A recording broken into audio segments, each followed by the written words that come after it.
Hello everyone, welcome to a new What's for Dinner. My name's Jess and this is my channel Jess's Modern Life. So today we've got 4 delicious chicken dinners. So let's get started.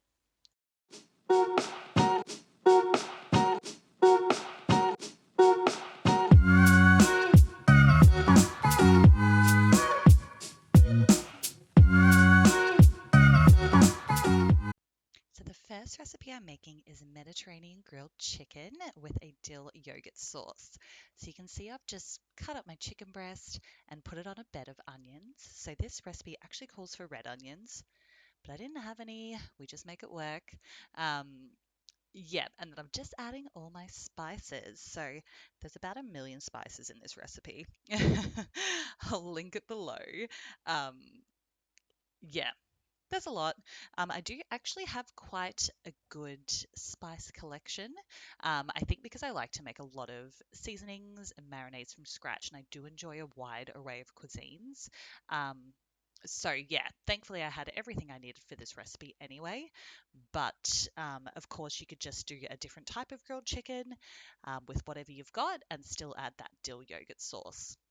Just make it work, people. Obviously, a liberal amount of garlic, which is always amazing. And just basically massaging it all together so it can marinate for a little bit as well. Now, of course, adding some fresh lemon juice, which is always important in any sort of Mediterranean chicken dish. Now, for this marinade, do it as long as you've got. Obviously, a couple of hours is good. Overnight is even better.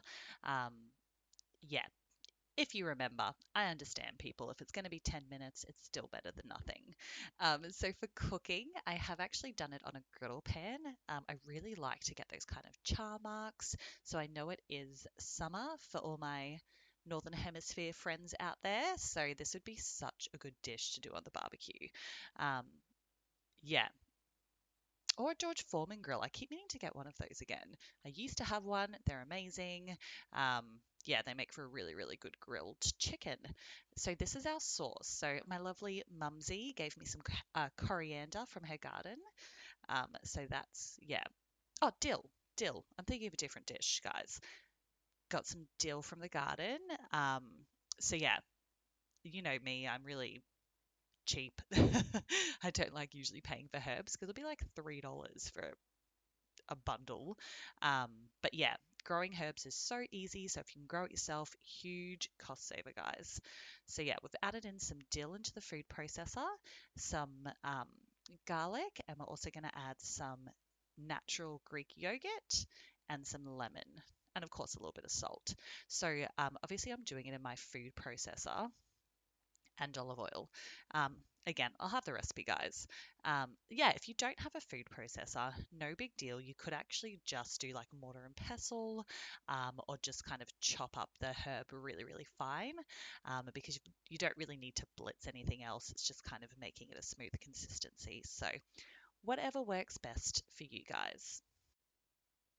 So now onto the potatoes. So with this potato dish, it was kind of just a side I wanted to add on. It's not part of a recipe or anything.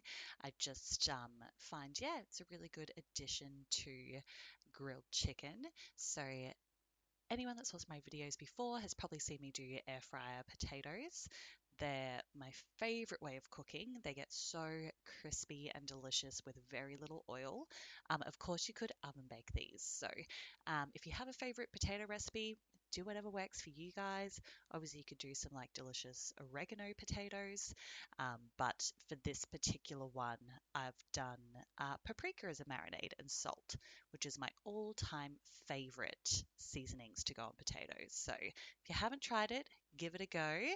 Um, yeah, but super simple dish. I basically just cook it according to the directions on the air fryer. So easy peasy. And that is the completed dish. So we've got the Mediterranean chicken with yogurt dill sauce. Really delicious, healthy, give it a shot. Now, this is just an easy dinner. So I'm doing a buttered chicken. Sorry, chicken korma. Same. But I'm actually using the Aldi sauce, which I've never done before. So, yeah, it felt like cheating this time. I'm pregnant. I'm tired.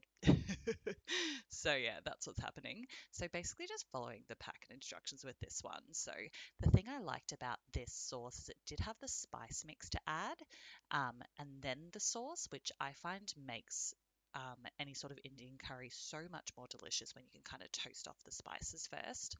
So yeah, I've done it with about like 400 grams of chicken. So they don't recommend any sort of veggies with this one, but I do really like peas with any sort of Indian dish. So trying to get a little bit of veg in there. So you can see me struggling to get this sauce out. It was thick, guys, thick. Um, the flavor was good, but it was definitely yeah, not quite the consistency I wanted. So you can see I added some water into the jar and shook it up just to get those last little bits out. And also the water just to kind of thin out the sauce a little bit. I'm a saucy girl, so I need a lot to cover my rice for my naan. Um, yeah, so I definitely had to add a decent amount of water to be able to get it to stretch far enough. So just keep that in mind. If you are trying this sauce, it might be better for um, a family of two as opposed to kind of stretch it out to, you know, 400, 500 grams of chicken breast. So just keep that in mind, people. There's a delicious chicken korma. So the next dish I'm doing is a Spanish chicken and rice. So I don't often cook with chicken thighs. I think it's because of when I've been dieting down for bikini comps and that sort of thing. I'm used to using lean meat, but obviously chicken thighs are delicious and they work really well in this dish. I'm sure breast would work as well, but yeah. So you can see all the ingredients there, lots of different spices. The recipe will be linked below for you guys, as always. So I'm just marinating the chicken now. So you can see the spices have all been mixed together in a bowl. And basically I add half to the chicken and then half I leave to add to the rice mix later on. So don't forget that part. Obviously marinate the chicken as long as you can. Overnight's best. I think I did mine for a couple of hours and it was delicious. So just browning that on in a pan. So I've done obviously a pot with a lid, just so you can a heavy set pot, so you can kind of stew this and cook the rice together with it. So again, just keep that in mind. So just making sure that they get nice and brown and delicious. Once they cook, take them off and then add the rice to the same dish, same pan. So I've just used standard white rice. That worked really well for me. And then adding in chicken stock. Again, you could use veggie stock, beef broth, whatever you guys have. A little bit of white wine might be nice. Just whatever. Fresh lime. Obviously, that's super important. I find fresh lemon makes such a big difference compared to the bottled stuff. So, yeah, definitely make sure to whack some of that in. You could also add some zest if you want a little bit of extra flavor with that. So, it looks like I just went rogue and added extra rice. Don't know why. Must have just felt like it. Um, what can I say? We love carbs in this household, so it seemed to work fine with extra rice, so whatever you guys want to do. Then I chucked the chicken back in. I also added the rest of the spice mix when I was cooking the rice as well. So yeah, we've basically got everything in there ready to go. Chuck on the lid and then cook it up. You can see the rice cooks beautifully, absorbs all that moisture. This is one of my favorite dishes, guys. I definitely recommend trying it. Now the next dish, you can see those delicious chicken tacos. So I've done a similar recipe before, just winging it, where I made like a cornflake crusted chicken. So this one's a little bit different. So one of our favorite family activities is actually going to like an Asian grocery store and just picking out random snacks um, that preferably don't have any English on it and trying them. I don't know why, it's just so much fun. Um, so Blake, my daughter, actually picked out this particular snack. They kind of just taste like cornflakes, so I wasn't that big a fan. So I was trying to think what we could do with it, and of course, crumb chicken. Yeah, worked absolutely perfectly for this recipe. Obviously, you don't need to head to an Asian grocery store to get that. You can, yeah, use cornflakes, rice bubbles. Of course, you could just use normal panko crumbs. Anytime you're crumbing chicken, it's always kind of the same sort of thing. So you've got your crunchy bit, you've got your egg wash, which is what I'm mixing up at the moment, and you've got your flour. So for the egg mix, I've added an egg and some milk and my spices. You can add the spices to the flour, whatever works best. So you always need to make sure to have a dry hand, which I always forget. I think I did well this time from memory. But yeah, you want to do flour first, then egg wash, then the good crunchy stuff. So for cooking, you can definitely oven bake these.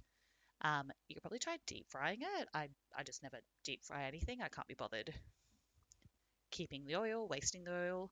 Um, Mine I did in the air fryer, which is my favorite thing in the whole entire world. If you don't have an air fryer, get one. It is incredible. Yeah, and they turned out amazing. I just did it on the chicken setting. Often with like air fryers, they have a set setting for each type of meat. Just done the chicken setting, worked out perfect. Just flip them halfway through. The only problem with the air fryer though, unless you get a really big one, you've got to do it in a few batches. So just make sure you allow a little extra time. So for the dressings to go with our taco, I actually really wanted to make a fun little sauce that I read about. So this one's a cilantro, or what else is it called? We call it coriander in Australia. So coriander, yogurt, sort of sour cream sauce. So I was so lucky. My mum's been growing herbs and she had tons of coriander. She hates it. She's growing it just for me. So I thought I'd use a bunch of it up. Yeah, and this sauce was absolutely delicious. Super simple: lime juice, salt, pepper, sour cream, and the coriander, of course. You could use any herb you wanted, really. I've made similar things with dill and yogurt before, which are really good on fish dishes or chicken dishes. But because I was going for a bit of a Mexican theme, this worked out perfectly. So it is quite a thin sauce because I use light sour cream. Of course, if you wanted to make it thicker, you could use like the really amazing, delicious, full fat sour cream. But I'm already having fried chicken essentially, so thought I'd cut back a little bit with this. So with the actual tacos, of course, you could add whatever sort of salad you want as well. So for me, I did a corn salsa. So this is a recipe I make quite a lot. It's super simple. So it's basically just diced up tomatoes, corn, red onions, salt, pepper, and then some sort of citrus, so lemon or lime juice. So of course you can add some extra coriander as well if you've got it, or really, yeah, whatever else you guys want to add. But I just find this is so easy. I always have frozen corn and it works out really, really well. And I find that that sort of salad doesn't make the tacos go soggy either. So there's nothing worse than a soggy taco. Oh, look, I'm going rogue and adding in jalapenos. Luckily, my 2-year-old daughter doesn't mind because I love all things spicy.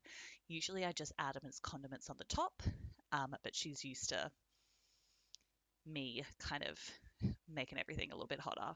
I think baby number 2 in my belly at the moment as well should hopefully be good with hot stuff as well, because this whole pregnancy, everything has been drowned in sriracha. So hopefully she comes out with a pretty decent spice tolerance. But yeah, you definitely don't need to add this if you don't want, or you could add fresh chilies. But I do think a little bit of heat really kind of just brings it up that little bit extra. Now you can see I'm assembling. You can see how gorgeous that chicken looks. It got so crispy and brown. It's just the easiest thing ever. And the thing I love about this salsa as well is it just lasts well in the fridge. So you'll see that in like previous videos when I do tacos, I'll do a kind of coleslaw, which I love. Obviously, it's a bit healthier and it's delicious, but the coleslaw literally lasts 1 or 2 days, whereas this corn salsa can last in the fridge for about 5 days. So for Blake and I, for our lunches, yeah, it's a really good meal prep. So we were able to kind of reheat that chicken. That corn salsa lasted a really good amount of time, and we basically had it for lunches for the whole week. So very, very happy with this recipe. And that's it, guys, for delicious chicken dinners for the whole family to enjoy. Thanks so much for watching, and I'll see you guys next week. Bye!